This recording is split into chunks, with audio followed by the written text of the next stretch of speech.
As 5 maiores causas de morte no mundo. Esse vídeo está carregado de informações interessantes para você. É importante você saber como as pessoas morrem para pensar na sua vida no que se refere a você prevenir, para você fugir desses problemas. Essas causas de mortes podem variar de um país para outro ou de um momento para outro, porém hoje eu vou trazer aqui para vocês 5 causas de morte que são muito frequentes e que eu considero as 5 maiores causas de morte do mundo, dessa forma como eu vou te explicar, tá bom?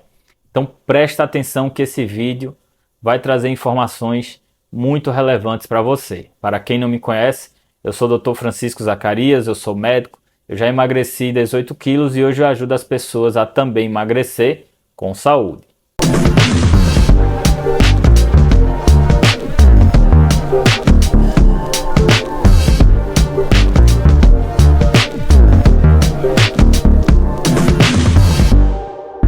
É importante você tomar conhecimento sobre quais são as principais causas de morte do mundo. Existem levantamentos que sempre são realizados através de órgãos de controle, como a Organização Mundial de Saúde, e que dão essas informações. Uma vez eu pesquisei, inclusive, numa plataforma de dados do Sistema Único de Saúde para saber quais eram as causas de morte mais comuns do Brasil. Mas essas causas que eu vou trazer para você são causas muito frequentes e são as principais causas de morte no mundo, em geral. Cabe lembrar que dependendo do país, se for um país mais rico ou um país mais pobre, essas causas podem variar, porque países que têm mais condição de saúde têm uma tendência de a população adoecer de doenças diferentes dessa forma. Mas hoje eu vou te contar as 5 principais causas de morte no mundo, sempre pensando também no Brasil, para você tomar conhecimento do que as pessoas morrem e aí você cuida da sua prevenção.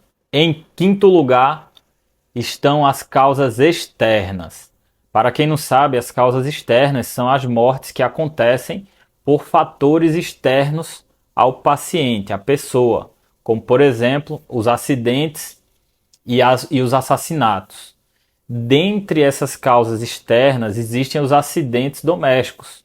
Por incrível que pareça, a gente não costuma considerar muito uma queda doméstica como um acidente, mas existem casos de pessoas que caem, muitas vezes idosos, que fraturam o fêmur e que fazem a cirurgia do fêmur e depois acabam tendo uma evolução ruim e falecem. A causa da morte muitas vezes é uma infecção, mas a causa de base foi uma queda doméstica. Todos os problemas da pessoa começaram justamente a partir dessa queda e dessa fratura. Isso é só um exemplo.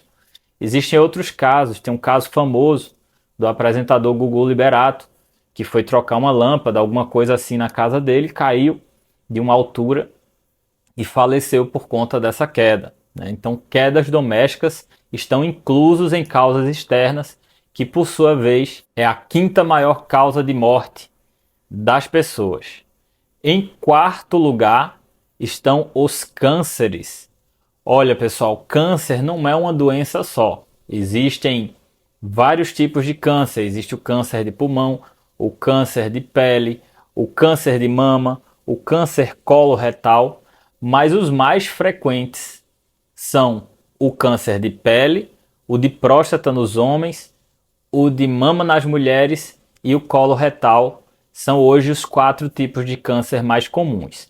Desses, os 3 que mais matam são justamente o de próstata nos homens, mama nas mulheres e, em terceiro lugar, coloretal. E o câncer coloretal, que é o câncer de intestino, tem crescido muito por conta dos seus fatores de risco estarem relacionados com a vida moderna, com a obesidade e a alimentação rica em gorduras. Depois eu vou falar um pouco mais sobre isso, sobre a relação da obesidade com essas causas de morte. Mas agora vamos para o terceiro lugar, a medalha de bronze dessa lista, que é uma lista que ninguém quer passar por perto. Mas o terceiro lugar são as pneumonias. que são as infecções bacterianas dos pulmões. A pneumonia é uma doença muito importante. Muitas vezes a gente encontra pacientes idosos nas UTIs que sofreram quadros virais, às vezes uma gripe, um resfriado, e a partir daí não melhoraram, fica aquela gripe mal curada e depois vem uma pneumonia. Quando a pneumonia vem, eu costumo dizer que ela vem chutando a porta, ela vem forte, ela leva o paciente para o hospital e muitas vezes leva o paciente para a UTI.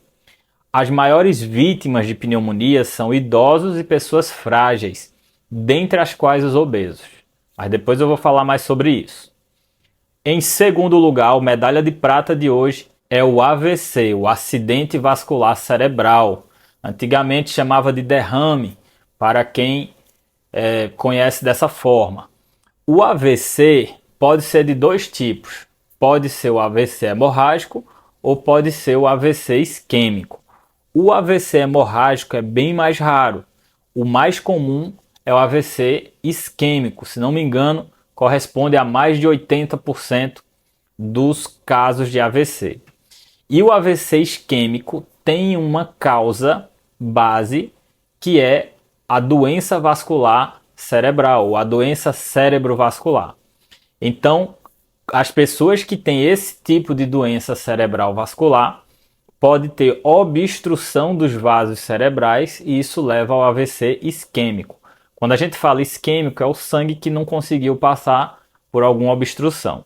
Já o AVC hemorrágico está mais relacionado a malformações arteriovenosas, como por exemplo aneurisma, que algumas pessoas infelizmente têm.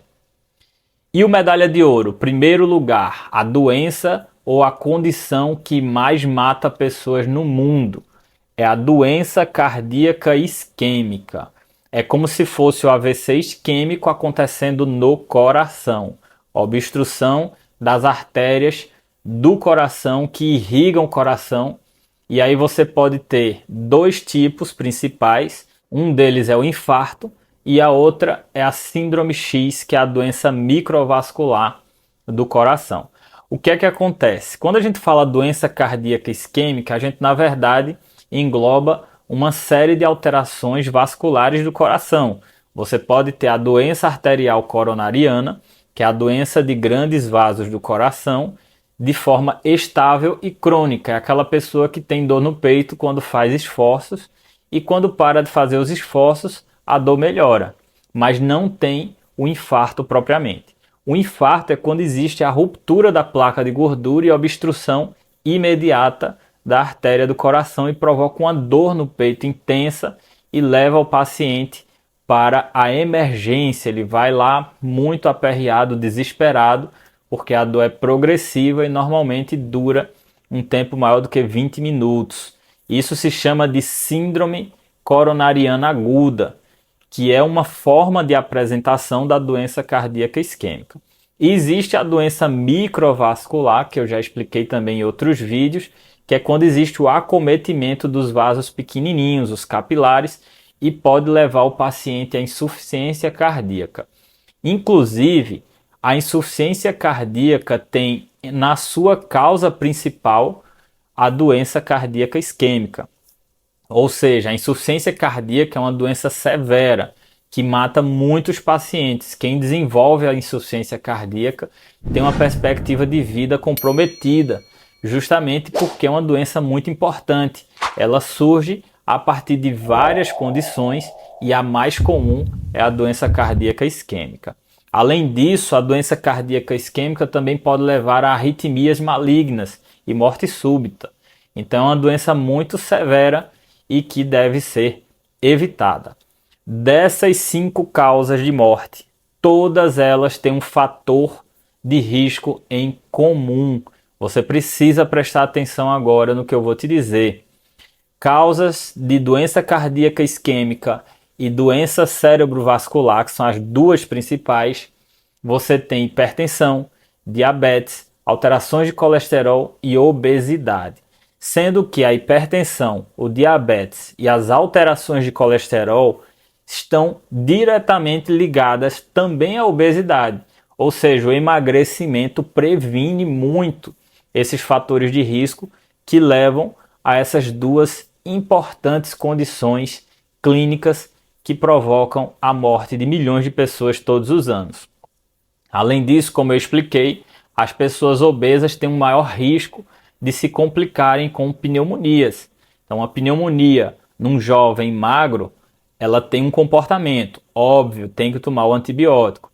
Mas uma pneumonia num obeso, principalmente um obeso um pouquinho mais idoso, com 60 anos em diante, mesmo utilizando antibiótico, muitas vezes provoca complicações, leva o paciente ao internamento e às vezes até provoca a insuficiência respiratória, que é quando o paciente precisa ser entubado.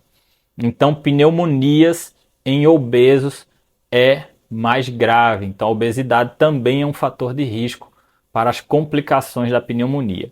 E não é só isso. As pessoas obesas também têm uma chance maior de desenvolver não apenas a pneumonia, mas também as infecções em geral, porque os obesos são naturalmente inflamados por condições microvasculares que eu já expliquei em outros vídeos, e por conta disso aumenta o seu risco de ter infecção urinária, infecção respiratória, qualquer tipo de infecção. Já os cânceres, antigamente, a gente não sabia disso, eu não aprendi isso na faculdade. Eu aprendi depois que eu me formei porque os estudos vieram posteriormente. Hoje já se sabe que existe uma relação direta entre o câncer de mama e a obesidade, e também entre o câncer coloretal e a obesidade, que são dois dos 3 tipos que mais matam pessoas no mundo.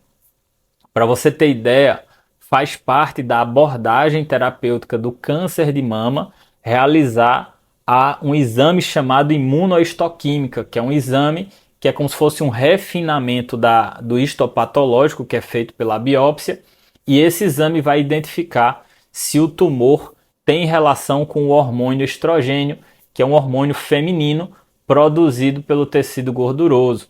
E um dos tratamentos do câncer de mama, após a cirurgia, após a radioterapia, inclusive é usar uma medicação que inibe a conversão do hormônio estrogênio, que é uma medicação chamada inibidor de aromatase. Então é muito importante, como prevenção para câncer de mama, que as mulheres emagreçam e se mantenham magras. A obesidade é fator de risco. Para o câncer coloretal, também está bem definido a obesidade como fator de risco para esse tipo de câncer coloretal no intestino.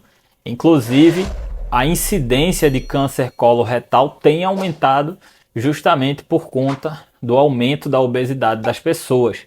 Por isso, é muito importante manter o emagrecimento, emagrecer e se manter magro para que você não tenha esse fator de risco e não desenvolva aí o câncer coloretal. Existe um apontamento, eu já vi, né, uma relação entre obesidade e câncer de próstata mais severo.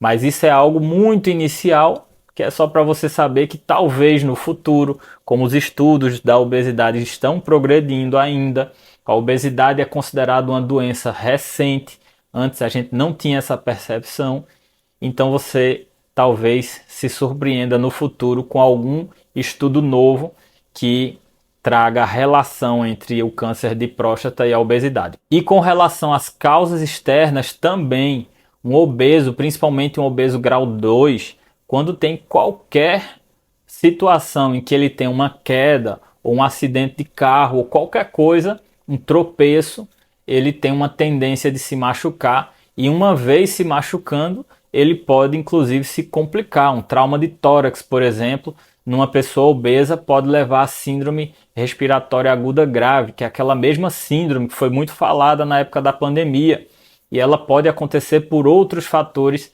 incluindo trauma pulmonar. Então, qualquer paciente obeso, principalmente os mais obesos, que se envolvam em algum tipo de acidente, são mais propensos a se complicar. Por isso, você sabe que eu recomendo emagrecimento fortemente como uma medida de promoção de saúde. Emagrecer é ganhar saúde. As pessoas que emagrecem recuperam sua saúde. Isso é um benefício muito grande.